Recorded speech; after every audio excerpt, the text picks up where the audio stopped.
We are back for our thought for the week, and this week we're looking for a few minutes at the topic called silent strength. Often people amongst us, our friends, family, maybe even ourselves, are sometimes in a tussle with some battles that others just may not have any idea that we're going through. There will be people all over who are deliberately having to choose to be strong, even when it feels like they'd rather be anything other than that. Silent strength, an inner sort of strength that doesn't boast, isn't loud and proud, yet it diligently and quietly seeks to turn up at all times and demonstrate the best of who someone is. Someone who is continuously strong and yet silently so still needs to be checked in on. Often people who are surrounded by the silently strong types will think that they're doing fine. And the truth is that they may be, but in my own experience, they often need the care and support and encouragement just like anybody else does. They too need to be reminded that it is completely okay not to be okay. I've been struck recently at the realisation that a period of isolation can lead to a period of insular thinking. A period of isolation can bring about a build-up of resistance rather than resilience. I think it is easy when all things have changed to become all things me. Our instinct is to protect, look after and preserve number one. And we can quickly fall into this notion of what must I personally do to survive? Can I say two things, neither of which is being misinterpreted? One, if you need to be insular in your thinking at the moment because you need to do what you need to do to survive this current period, then that's completely okay. Just remember to allow other people to know how you're thinking, how you're feeling. People can't support you if you don't let them know that you're not all right. And number two, if you've noticed during this season that you've become insular and you weren't even aware that you had done until now, then now is the time to step out of that and allow yourself to begin reconnecting with others.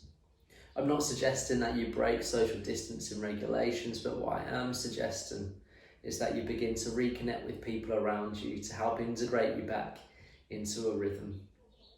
Social distancing doesn't have to result in a disconnect between your relationships. Silent strength. A silent strength, of course, doesn't need to resemble silence at all. It doesn't mean inactivity. It means a gentle perseverance, one which is committed to building resilience for unexpected situations, for building resilience so that when times which are unexpected materialise, and the support networks aren't necessarily as reliable as we hope that they would be, we're not going to be without focus or the ability to function. Rather, we will continue to move.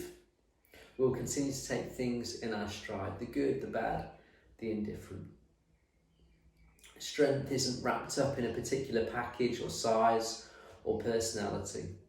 Rather, strength is something that is cultivated deep within each of us. Something that is tried and tested over time, something that grows over time, something that drives you to do when you'd rather not do anything at all. Therefore, silent strength is something that we will all be required to have. Sometimes it will help us to survive and at other times thrive. Allow yourself to do what you need in order for resilience, not resistance, to be formed. But most importantly, silent strength doesn't mean an absence of friends or that you have to suffer in silence. If you are struggling today, the strongest thing that you may do is to break silence and look for help. That is strength. I'm particularly aware that it is Mental Health Awareness Week this week, and therefore if you are struggling, though it is completely okay not to be okay, and that really needs to be reiterated, what also needs to be reiterated is that asking for help doesn't make you weak, it makes you strong, and it means that you are brave. So if you are struggling and you are watching this week, then please do reach out to a friend, to a family member, to professional help if that's what is needed. But please do not allow your situation to be silenced because you think that that's a demonstration of strength, because that isn't actually what that means. I also want to add something to the end of this. I do not claim to have any answers. I do not claim to have my thoughts figured out or tried or tested. These videos have been merely an opportunity for me to share some of my thoughts with you, and I can only hope that they have been helpful and that they continue to be helpful. However, until next time, I'll see you real soon. Take care.